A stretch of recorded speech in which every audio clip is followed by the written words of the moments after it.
Hey, welcome back to the podcast. Sorry, Nick Perdue. I am your host, Nick Perdue. Hopefully, you are having an amazing day. It is a beautiful Tuesday. Today is March 18th. It was just St. Patrick's Day, right? Do you have your green beer? I feel like today is the day that should be considered the holiday. It's just when you have like a major drinking day, like a Cinco de Mayo or a St. Patrick's Day, where basically, the American bastardization of the holiday is let's just get drunk and get fucked up because that's, all we really care about, I guess.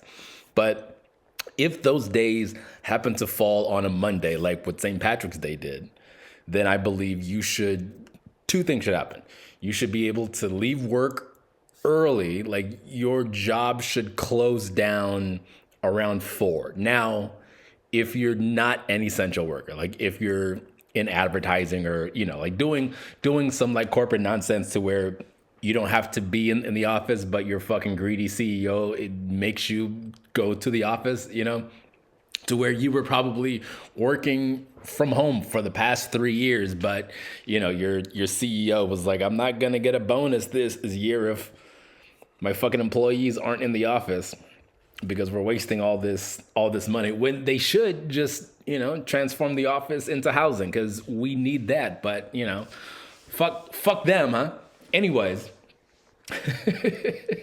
I say all that to say you should leave early, or like your job should end around 4, because in that still allows you to get some drinking in with the sun out, and then the next day you're either closed or you don't start until like noon or like 1 p.m. These are my thoughts for St. Patrick's Day and for not Valentine's Day, but I mean Valentine's Day too. You should probably give it the same treatment. Anyways, welcome back, guys. If this is your first time listening, welcome. If this is your last time listening, then goddamn it, welcome as well. Hopefully you enjoy this one as much as I do. I don't want to take too much of your time today because again, it is a beautiful day. And if you are listening to this on Tuesday, or if you're listening to this on a Wednesday, or whatever you're listening to this, hopefully, you are doing something else. You're outside walking around, maybe out in the garden, or taking a drive down the coast. I don't know. Whatever you're doing, cleaning the house, scrubbing the toilet, mopping the floors. Hopefully you're just doing something else. But Universal Music Group fired back at Mr. Drizzy Drake. Here's the thing. Before I get into that, I want to talk about the White Lotus. I don't know if you are watching. I don't know if anyone is watching who is listening to this. If you are watching, hit me up on Threads so we can talk about it. It's at the Nick Perdue. And again, if you're not following me on Threads, I don't know what you're doing. But hit me up so we can talk about it, because the first 4 episodes were really slow. And if you're unfamiliar with what White Lotus is, it's a show on HBO that follows, it's an anthology show, but it follows various rich families as they go on vacation. And so just so you know, like they film a lot of these shows, a lot of these seasons are filmed on location at like 4 seasons. Like right now, this season, they're in Thailand. I want to say last season they were in Italy, and then the season before that they were like on some island. So it's very tropical. It's honestly that's the best hookup that you can do. Like as a writer, as a producer, as a creative, if you want a free vacation, write a compelling script. You know what I mean? Just like in Tahiti, in Fiji, just something where you can go vacation for 6 to 8 weeks or however long it's going to take you to shoot this project. I mean, with the show like White Lotus, I want to say they're doing 10 episodes, and if it's 10 weeks at minimum. So I mean, they were probably there for about 3 to 4 months, to be honest. So that's, it's not a bad way to make some money. But if you're not watching and if you're unfamiliar with it, this show follows these rich families as they go to these exotic destinations, and we, the audience, is just a fly on the wall as we watch these people spiral. None of these people are really good people. Probably like the only quote unquote good people are the people that work at these various hotels, but they all have their own weird secrets or things that are wrong with them, or they're hiding something or whatever it is. But it's a good show. Like I said, this first season, or these first few episodes of this third season, to me, were a little slow. It's a very slow burn, so you really have to stay with it. And honestly, I think they were able to do that because we know what the show can do based off of the first 2 seasons. So Mike White definitely was like, you know what? I'm really gonna get my character building and really like tease these tense moments early on, and a lot of it is because you have to really give it up to all of these actors. They are incredible. They all feel real believable, like they all feel like they're these interesting people. Because really, what a show like this kind of tells the audience, it's like rich people are just like us. They're just fucked up, like regular poor people, but their problems, a lot of them are, champagne problems. But episode 5, holy shit, there was a lot happening. They really loaded a lot in like the last 5 minutes, and that's smart. That's how you really build up to a cliffhanger, because like I said, some like the first 4 episodes really didn't give me a cliffhanger. Like, don't have season 3 if you've never seen it. Don't watch season 3. Don't have it be the first season that you watch. Like, definitely watch season 2 or watch season 1 first. But if you're coming into it brand new and you're like, okay, I just want to see what it is. I mean, granted, you can, because it is an anthology. There's a small through line that I'm sure will pay off later on, but I feel like a brand new viewer can start watching season 3. It just may not hold your interest if you don't have the previous knowledge. That's all. But yeah, there's a lot happening. Amazing guest star Sam Rockwell delivers this monologue that really takes the viewer on a ride. Like, I wasn't expecting any of it. And, they hide the ball so well. And, this is why Sam is Oscar winner, but he's so good at just delivering the subtle complexities of his character. And the way that Walter Goggins, because like when we were introduced to Sam Rockwell's character, we were introduced to him through Walter Goggins. And so just the way that he's responding to the things that Sam is saying, it is probably one of the best 2.5 minutes of television that I've seen in a while. Granted, like I said, when I first watched, because I had to go back and rewatch it, I'll probably watch it one more time, but when I watched it the first time and I didn't know it was coming, it was definitely a shock. And it's like, yo, wait a minute, god damn, there was a lot. It's a lot.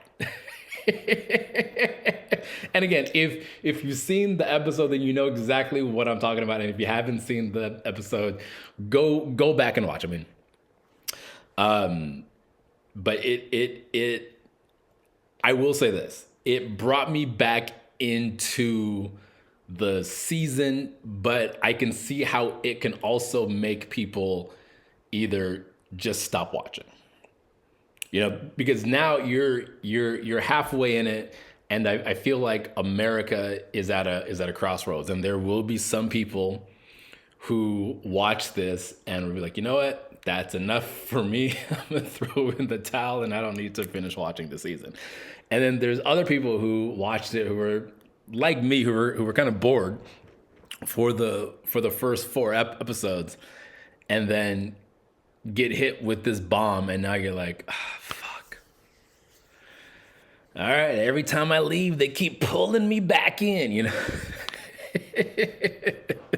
So shout out to Mike White. I mean, I don't know how he comes up with some of this stuff, you know, just like from one creative to another. Like, I know that our minds are weird. Like, creatives are some of the most interesting people on the planet. You know, when I feel like a lot of like scientific people, like a lot of like mathematicians and stuff like surgeons, whatever, you know, you have to be very calculated, you know, like, and everything is like, it's just very either white and black, you know, like there's definite answers to a lot of things. But, you know, granted, there are some like various theories for different science things or whatever, stuff that just hasn't been solved. But as a creative, a lot of it is just like, you have point A and point B. You can go from point A to point B on a straight linear line, but that's boring, right? So it's how do you get from point A to point, how do you get the audience from point A to point B and maximize all of that time in between? And if you can manipulate the audience's emotions throughout this entire journey from point A to point B while telling a compelling story, then, you know, you've done your job. And Mike White, holy shit.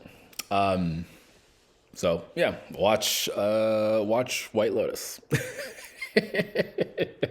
Another show I need to check out on Netflix is called Adolescence. And the only thing that I know about this show, well, there's two things. Like, I slightly know the plot, but the only thing that I really know about the show is that every episode, I want to say it's a limited series, so it's like 4 episodes, like 6 episodes or less. I want to say it's 4, but every episode was basically done in a one shot, meaning there are no cuts, there are no edits, and it's just like a smooth transition from scene to scene, from place to place, from people talking. Like, if you're moving around the room, like the camera isn't cutting back and forth, you're not doing anything over the shoulder, or I mean, maybe you are, and I haven't seen it yet, but like, you're having characters move in and out. Like, that's just the dance that I really want to see. And I don't think it's gonna, you know, like, take me out of the story. Like, I don't think I'm gonna be too drawn into just watching all this amazing camera work, because I think good camera work also helps the story too. You know what I mean? And so, and if it's really good camera work, it almost disappears when the story is that strong and when it's that compelling. You know, because like, if you start to like watch what the camera's doing and forget about the story, then you don't have a complete project. So I'll probably get into that, and I'll let you guys know how it is on Friday. But let's talk about Universal Music Group and Mr. Aubrey Graham. So this morning, I happened to be scrolling, you know, as I do, and I saw someone post something kind of weird about UMG in regards to Drake. And I should have saved it so I can, you know, say exactly what it was. But of course, you know me, I didn't. But it was trending, and then it stopped trending. I don't know how these trends work on Threads. I feel like, you know, it's not exactly the same, but here it is. Here's actually the first tweet per se that I saw. UMG's lawyer said Drake started a fight and lost. His sore losing ass needs to have several seats. Okay, maybe that's not the direct quote, but close enough. Where is the okay. Drake lost the rap battle that he provoked and in which he willingly participated.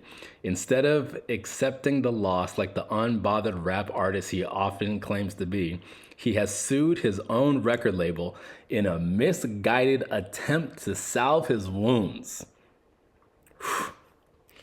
Plaintiff's complaint is utterly without merit and should be dismissed with prejudice. Wow. So basically, they're saying, hey,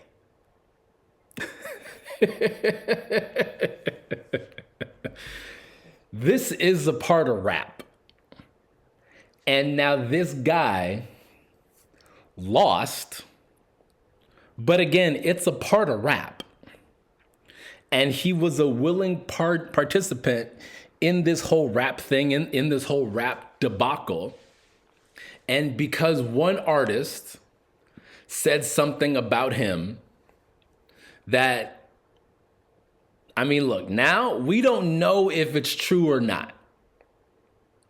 But Universal Music Group was also like, well, we don't know if it's true or not, but there's this. So I saw this other tweet where it says UMG dropped Drake's history with minors.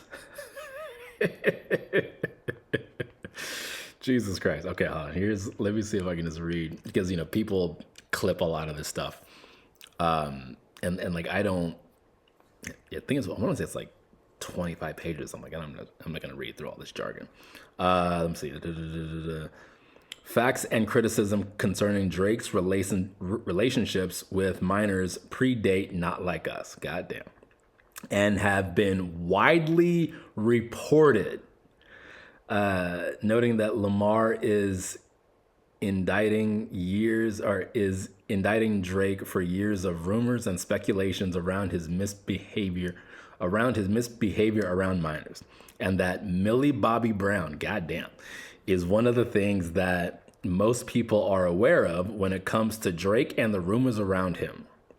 She talked about texting with Drake when she was young, you know, a minor. This is all in the legal jargon. Notably, Drake himself called on Lamar to invoke these allegations in the tailor-made freestyle released before Not Like Us, in which he had Tupac's AI-generated rap voice that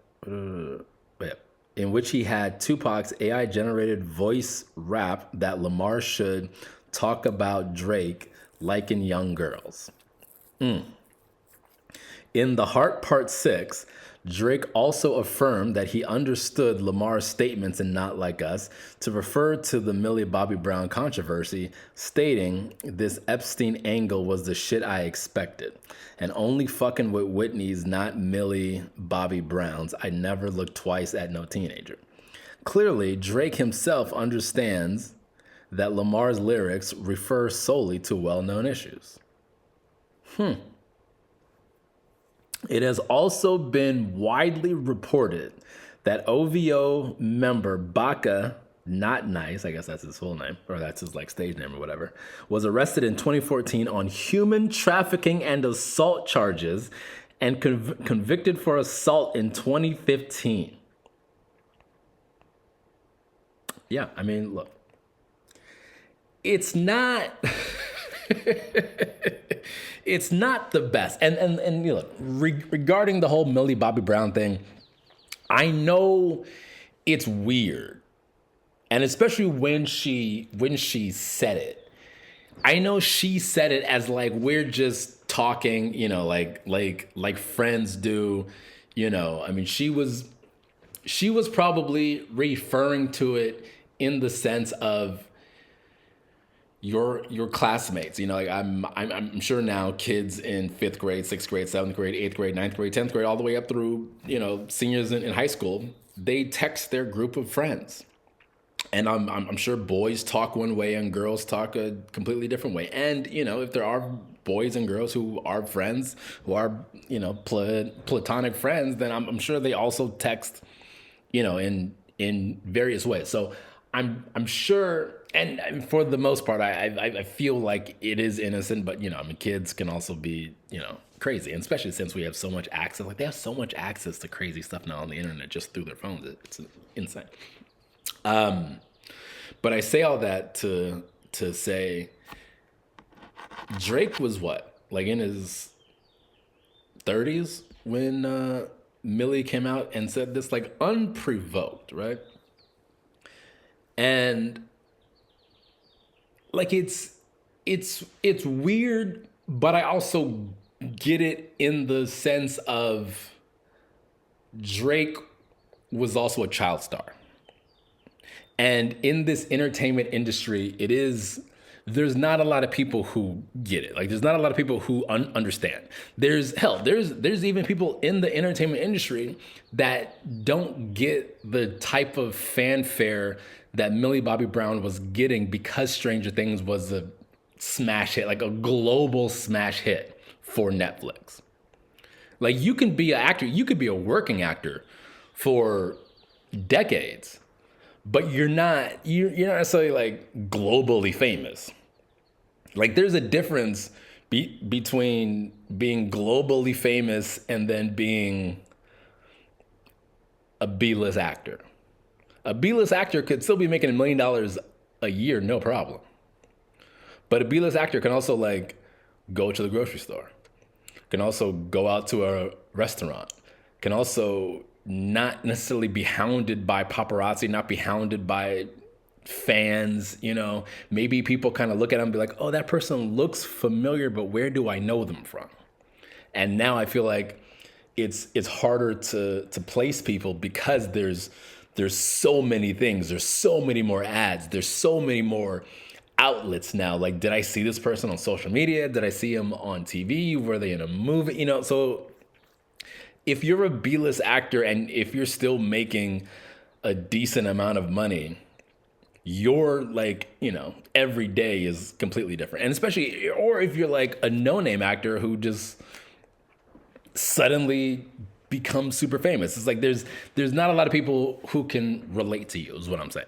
Drake can relate to Millie Bobby Brown in that sense. But it's weird. Like it's like, I don't know, even now, like if you see a kid misbehaving in the grocery store, yes, you may berate that kid, but you're also like, where are your parents? Like, you can talk to this kid and this kid may or may not get it. They may or may not understand, but also I'm like, I need to talk to your parents because I know that they can relay the information to you better. I feel like most adults, when they're dealing with kids who they aren't related to, let me talk to your parents. You know, and the only people who keep up conversation with minors without their parents involved are people who, you know, are trying to do something that they shouldn't be doing with these kids.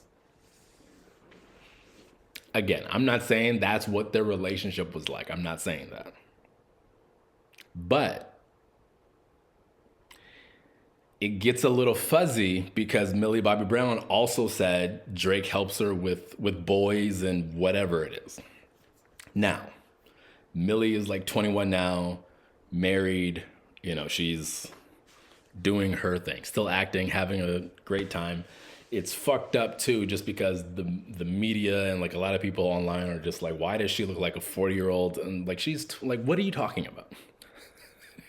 Like, just because you're used to seeing her as a kid and we've seen her grow up, you know, in front of our eyes, now that she's 21, like this is what happens. Like people were upset about Kylie Jenner. Like, and yes, you know, Kylie may have done some things. I know she talked about lip filler or whatever, but you know, I mean, like people get older, like like this is what happens as you age. Like, you know, you grow up. Like you're not gonna look 12. You're not gonna look 13 forever. That's weird. So I say all that to say, like it's hard for these young kid stars to navigate fame, to navigate life, to navigate money, and you know, and then to even just navigate relationships, like friendships and relationships, especially when it's like when you're this like new hot star, not in the sense of looks, but like hot to where, you know, because she was doing a bunch of projects. You know, said Stranger Things was massive. So when now you're kind of just thrust into the spotlight, everybody wants something from you. And when you're Drake, at least, you know, again, from Millie's eyes, she's probably thinking, one, this is cool. I want to be Drake's friend. Drake is like, I like his music, and he's like, you know, like she probably thinks he's a great rapper, a great person. Like, you know, she's just, you know, just like how we feel about any of our music idols. Like if you could be in a texting relationship with your favorite artist, like, wouldn't you want to do that? Especially like as a 13-year-old kid, you know what I mean? Like that was like, oh my God, not knowing the other side of it, you know, because from Millie's eyes, she's like, this is fucking amazing. But then now you got to look at it from the Drake angle of it. Why am I talking to this girl so much? You know what I mean? Like if, I mean, well, yeah, I guess we also have to see the threat. At this point, we just need to see the threats. I know it's a personal conversation, but I think the only way that'll put this whole thing to rest is we have to see the text exchange, because it's just too murky. It's just too, like, it's, you know, and like unless like her manager was CC'd on it, or like somebody else was, you know, which, you know, they weren't, but unless her parents were going through her phone, which they probably weren't. And even if they were, I'm sure, you know, because kids now are smart enough to be able to, you know, get around parental controls and, you know, hide stuff and whatever, you know, just because technology is so much more advanced now than when parents were when they were that age, you know? So I don't know. I mean, I hope it's not true. I hope it's not, for Drake's sake. I hope it's not true. But then UMG also brought up, and all of this is on video. UMG brought up when Drake was in concert, and you know, like how some of these artists bring up people, bring up fans, you know, and if they're a quote unquote sex symbol, then they'll either give them like a sexy lap dance, or, you know, what, like, you know, just be very kind of like sexually orientated, you know, because that's you're trying to create a fantasy. And now it's, you know, like Trey Songz used to do it a lot. I think that's one of the things that he got in trouble for too. But it's creating this like illusion that, like, oh my goodness, this fan now has this incredible chance to be with Drake. And so Drake was doing his thing. And then he asked the girl how old she was. And she said 17. And then Drake said something like, man, I wish you weren't, or something like, you know, like something along those lines. And he's saying that you're going to get me in trouble. Like, I'm going to go to jail or something like that. You know, it's like you're too pretty to be 7, something, you know, along those lines. You can find the video and see exactly what he said.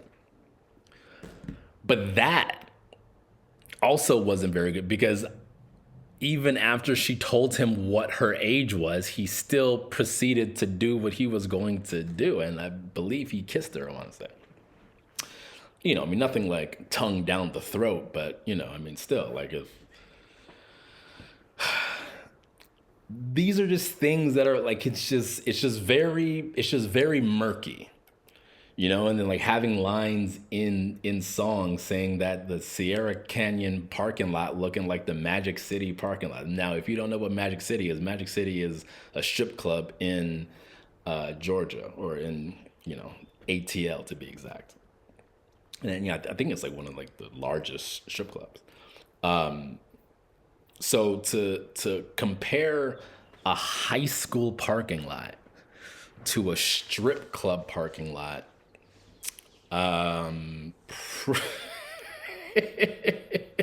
probably isn't the best thing. I forget which song that was, but he did say that. And then in one of his biggest hits, "Nice for What," I want to say. What did he say? He said, "High school pics, you were bad then." And so here's the thing. I feel like where there's smoke, there may be fire. Again, this isn't me saying anything. I'm just saying this is stuff that he has done publicly, made publicly, and it's not the best. Especially when you're such a big artist. Like you're a global rapper. You're one of the biggest rap stars that we've seen in a while. Right? And arguably one of the best lyrical rappers passed you the torch because Lil Wayne had a run. He passed you the torch, and it was your job to then take it and, take it to new heights. And then, you probably should have copied the Lil Wayne model, found a couple new young up and coming rappers. You have your OVO, create a little OVO crew. And then after your decade and then some on the Billboard Hot 100 charts, you then pass the torch on to the next one. Like that's how you, I know you want to keep that young audience, but that's how you keep that young audience. And then now you're 37, 38, 39. I don't know how old Drake is, but I feel like he's in his late 30s. All right, we all are. You can now rap about going to Turks and Caicos, which you're doing. But like you can now be on that like grown man type of stuff. Like everybody, like you're supposed to evolve in rap. Like we watched Jay-Z evolve in rap, and he was talking about Basquiat paintings and buying buildings in fucking Brooklyn. Like he's rapping about stuff completely different than what he was rapping about on the Reasonable Doubt album. You know what I mean? So we need that in your musical, in your lyrical content. Like it can't all just be, I'm making music for the 15 to 24-year-olds. You got to move on, because like there's still a bunch of people who are within your age range who still love you. Who would still listen to your music. Like Drake still, he made hits. He hasn't made a hit in a minute, but he made hit. What was it? Family Matters actually wasn't bad. So I don't know. I just know that when you like go up against a juggernaut that is universal, you have to be prepared for the worst, especially when it's the company that essentially is handing you your career. And, whether or not this is the like make or break,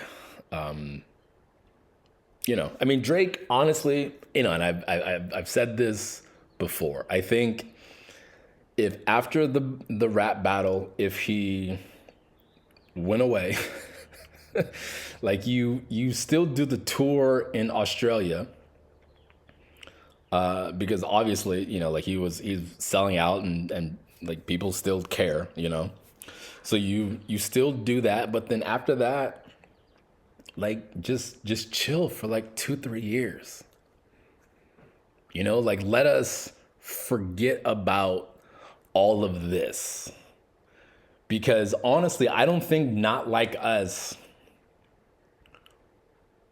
would have gotten that second push if it wasn't for the lawsuit. Because Kendrick didn't necessarily have to do Not Like Us at the Super Bowl. But with the Grammys and then the Super Bowl and then even Conan O'Brien talking about it in the Oscar, if Drake would have, again, just sat down, fucking because it was Not Like Us came out, May of last year?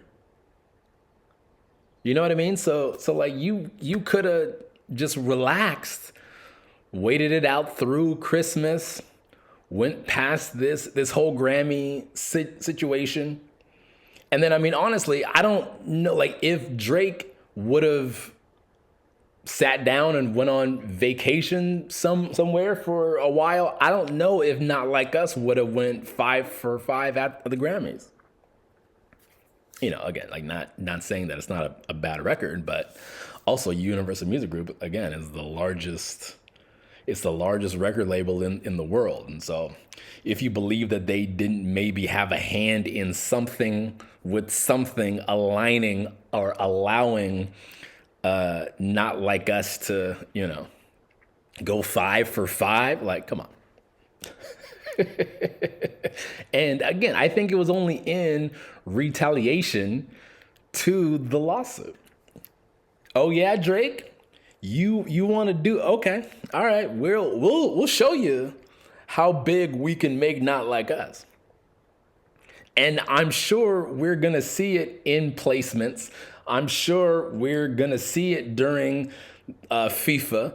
I'm sure we're also gonna see it during the Olympics. Like people are gonna be playing it. NFL, NBA, NCAA, Unrivaled, everybody was playing it. Everybody. You can't get away from it. They're still playing it now. I'm sure there's a couple people who have it as their walk-up song in baseball. It's a massive record. It's a Who Let the Dogs Out type of record now. It's a Macarena type of record now. Meaning we don't even need to hear it for another year. But when it comes on, it's still going to hit like it did the first time we heard it. Even in 10 years from now, you hear those horns? Come on. Millennials are gonna run to it like back that ass up.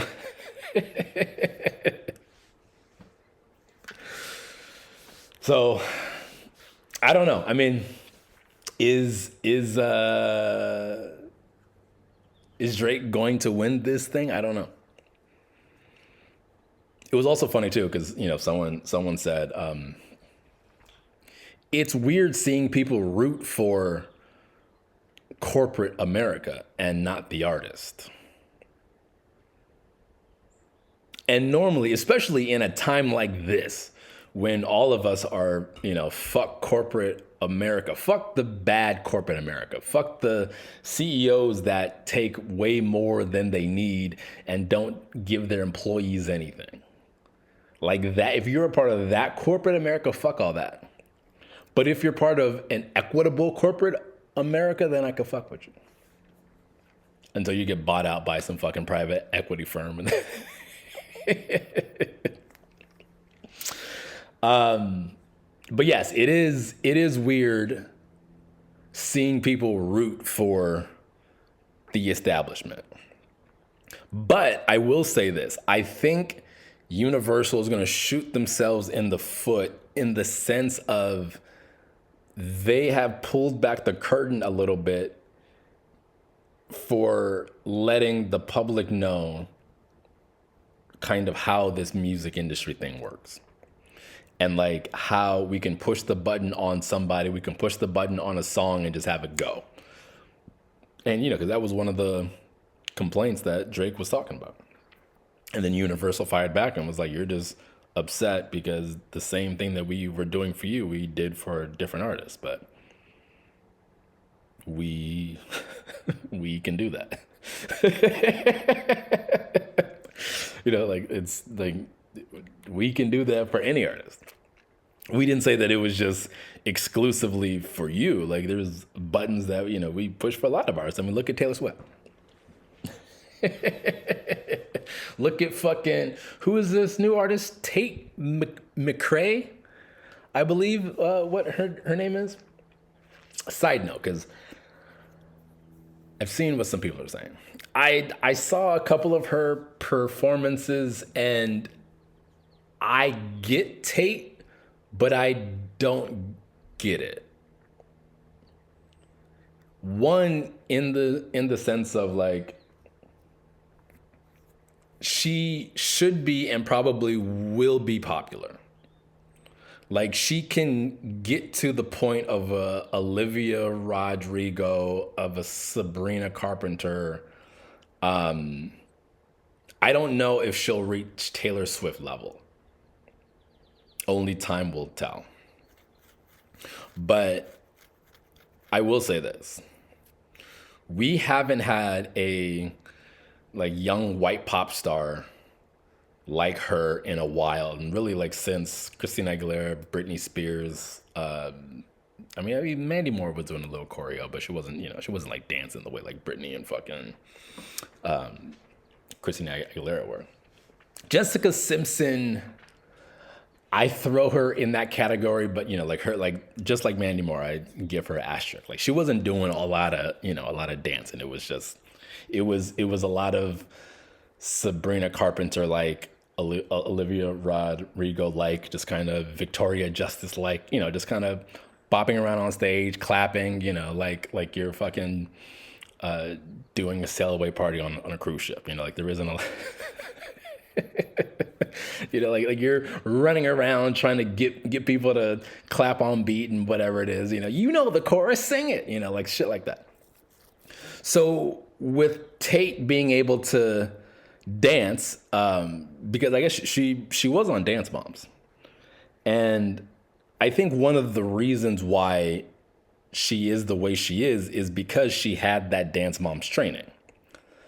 And kind of like looking back at it, the reason why we haven't seen a Britney Spears, Christina Aguilera, or even like a Jessica Simpson type since then is because there's no more Mickey Mouse Club.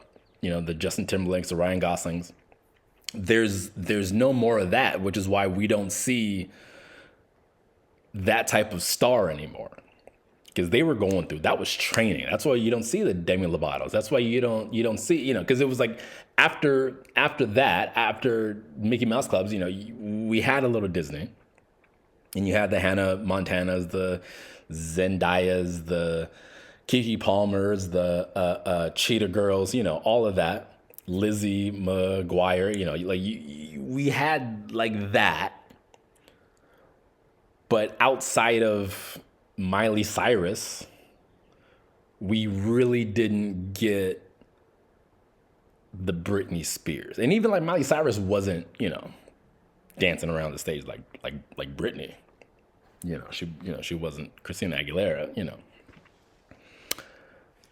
So Tate, I think, one, we're seeing an artist give us a lot of effort, and she could dance. I don't know if Sabrina Carpenter, Olivia Rodrigo, Victoria Justice, I don't know if they can dance the way that Tate can dance. Like we know Taylor can. She's a great songwriter though, okay? So don't come after me, Swifties. But like Tate is like giving this, she's giving you a performance. She's singing and dancing and, like giving you steps and giving you, and so it's good and it's refreshing to see. The only thing I didn't enjoy were these comments of people saying, yes, she's bringing dancing back. She's bringing this. She's doing like, we haven't seen this since forever, which isn't true. Because you have Janelle Monáe. You have, Janae Aiko was even dancing. Fucking who else? Doechii, obviously. But like we've had performers, notably black performers who were singing and dancing. Like Normani would like a word. Beyonce's been singing and dancing her entire fucking career. So with people saying that like, oh my goodness, she's bringing this back, like she's not. She's just white and doing it. So which is in the sense of why I'm like, I don't necessarily get it, but you know, I get it, I guess. So hopefully, you know, she'll have a rewarding career, but she was one of the ones that the record label pushed the button on, and now I think, you know, she's gonna be thrusted down our throats for, you know, the foreseeable future. So Aubrey Graham, best of luck to you. You know, take a vacation, stay in Canada because you don't need to come to the U.S. with all this bullshit going. Allegedly, they're talking about fingerprinting Canadians if they're in the U.S. for longer than 30 days. So, you know, Aubrey, stay in Canada. Be a father. You know, take vacations. Like you're rich as fuck. You know, maybe even just like produce music for other young up and coming artists, you know, like create a like OVO crew, you know, something like a Young Money. Like if Drake came back with the OVO crew that was similar to Young Money, and if you followed the Young Money model, and if we had a young Drake who was like Drake's protege, and a Nicki Minaj and a Tyga and who else was on Young Money that made it? Gutta. Well, he should have had a better career, honestly. Like I don't know what happened to him and Lil Chucky and Lil Twist, and there was another girl on Young Money, but I don't even know what I want to say her name is Shauna. Like what happened to her, you know. Anyway, so if you're able to get everybody to a point of, you know, decent fame and to where they're like delivering good music, then I think we'll forget about all this Kendrick Drake stuff, all this like pedophile stuff, and we'll get back to making good music again. So I don't know, you know, these are my thoughts. If you agree, give me a thumbs up, leave a comment. If you disagree, still give me a thumbs up and leave a comment. If you're listening to this on YouTube, shout out to you. Turn on my post notifications, hit that subscribe button. And of course, if you're rocking with me on Spotify, leave me 5 stars. You know, also subscribe to the channel. It does help me. It does kind of give me more visible, you know. But also, you can tell a friend. Tell a friend to tell a friend so we can build this thing up like an MLM. You know, I do this off the strength, but I have a great time doing it. And I appreciate each and every one of you listening for this 48 minutes and 17 seconds now. But that's all I got. So enjoy the rest of your week. Enjoy the rest of this beautiful day. And I'll fuck with y'all on Friday.